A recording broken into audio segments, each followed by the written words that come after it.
मेरे प्यारे मित्रों, मैं राजनंदन प्रसाद एक बार फिर आपके सामने। बिहार सरकार स्कूलों के संचालन में कुछ खास परिवर्तन करने जा रही है। ये अच्छी बात है। हर क्लास में सीसीटीवी लगेंगे, कैमरे लगेंगे, जिससे वे मुख्यालय में रह करके भी विद्यालयों पर निगरानी कर सकेंगे। ये अच्छी बात है। शिक्षक योग्य हैं, कर्मठ हैं। कम से कम सरकार को ये तो पता चलेगी कि हमारे शिक्षक स्कूलों में कैसे पढ़ा रहे हैं। इसमें घबराने की कोई बात नहीं है। शिक्षक कभी नहीं कहते कि आप मेरी निगरानी नहीं कीजिए, लेकिन निगरानी का यह मतलब नहीं कि दिन भर में 4-4 अधिकारी, कर्मचारी, कंप्यूटर ऑपरेटर तक आकर के जांच करते थे। यह दुर्भाग्य का विषय था।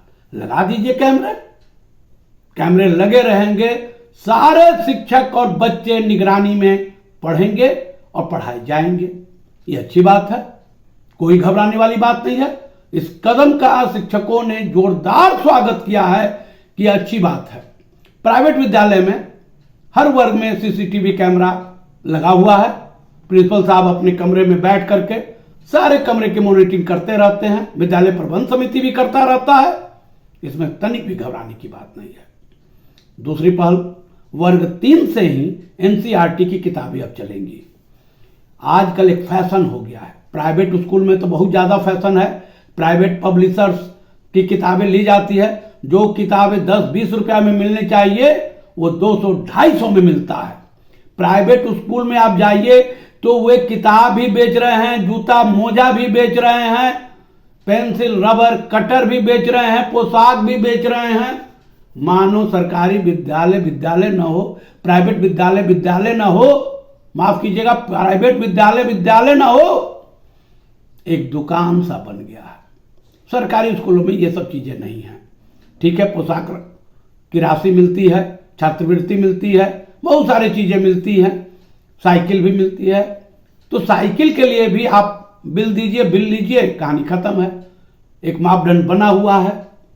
मेरे प्यारे मित्रों, ऐसा नहीं है कि आपको फला दुकान से ही आपको फला साइकिल लेना होगा, ऐसी बात नहीं है। लेकिन प्राइवेट में सब कुछ स्कूल प्रबंधन समिति ही आपको मुहैया कराएगा। 1 रुपया का सामान 10 रुपया में मिलेगा।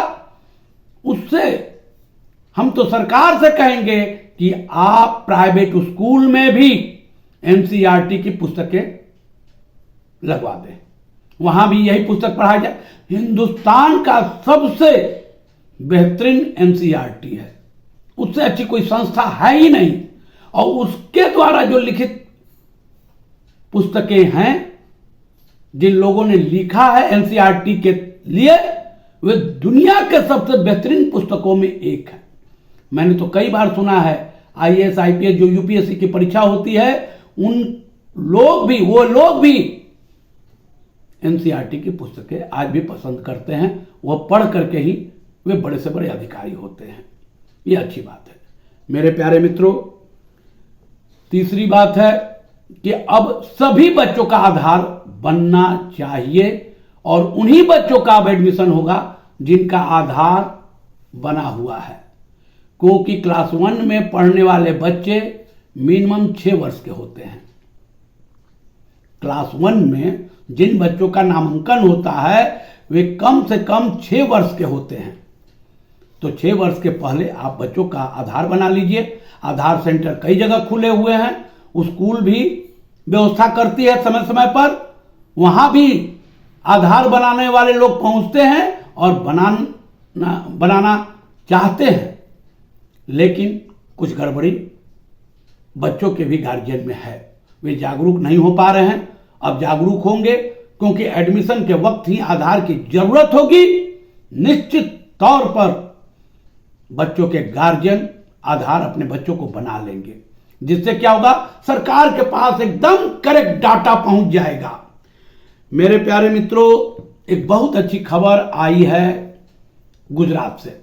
गुजरात में आंगनबाड़ी कार्यकर्ताओं, सहायिकाओं को अस्थायी कर्मियों के समान माना जाए। माननीय उच्च न्यायालय गुजरात ने कहा है सरकार को कि आप आंगनबाड़ी सेविका हूं, सहायिका हूं, सबको आप अस्थायी कर्मियों की तरह व्यवहार करें और अस्थायी कर्मी ही माना जाए। ये जो संविदा जो बहाल हो रहे हैं संविदा, देखिए बड़ा अद्भुत खेल है। प्रधान शिक्षक कभी संविदा पर नहीं बहाल हुए, प्राध्यापक कभी संविदा पर नहीं बहाल हुए, न नियोजित हुए। इस बात को समझिए, सरकार कभी ऐसा नहीं हुआ है कि प्रधान शिक्षक नियोजित बने हों, प्रधानाध्यापक की बहाली जो हुई है अभी वो नियोजित बने हो। ये सब परमानेंट बनता है। केवल शिक्षक ही, मात्र शिक्षक ही नियोजित बने। क्या कारण है? जो हमारा समाज का सबसे महत्वपूर्ण आधार है, जिससे हमारी समाज का रूपरेखा तय होती है, वो नियोजित है। न समय पर वेतन मिलने की संभावना, न कोई अतिरिक्त सुविधा, न पेंशन की कोई अच्छी सुविधा।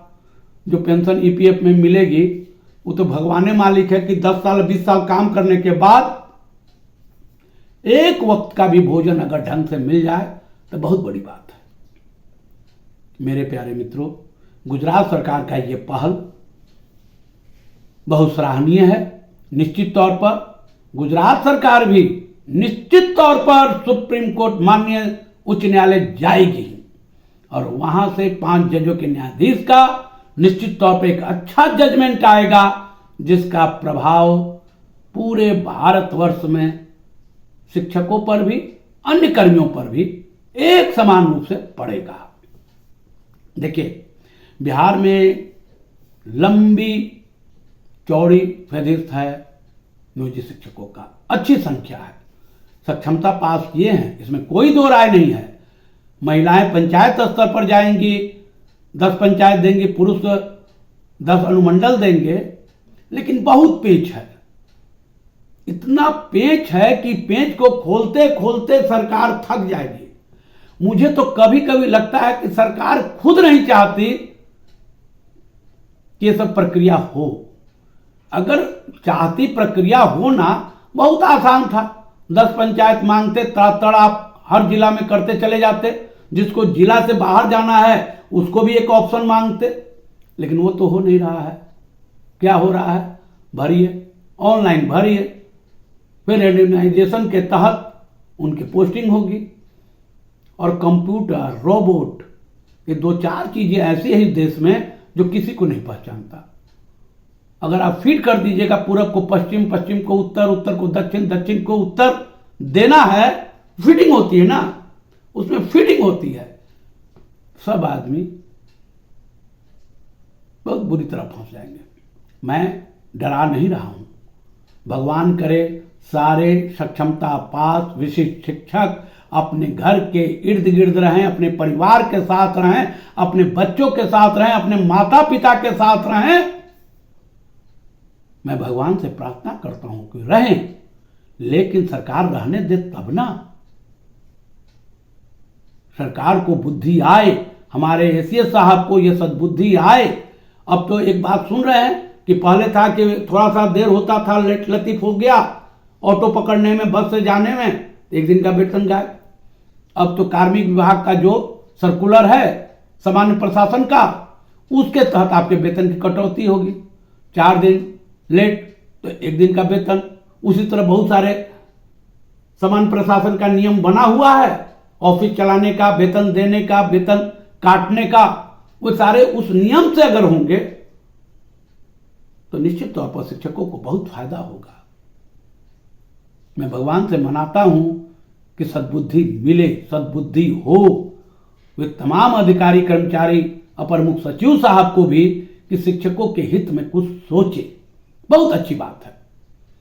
मैं राजनंदन प्रसाद आपसे बार बार निवेदन करता हूं कि आप मेरे वीडियो को लाइक करें, शेयर करें, सब्सक्राइब करें।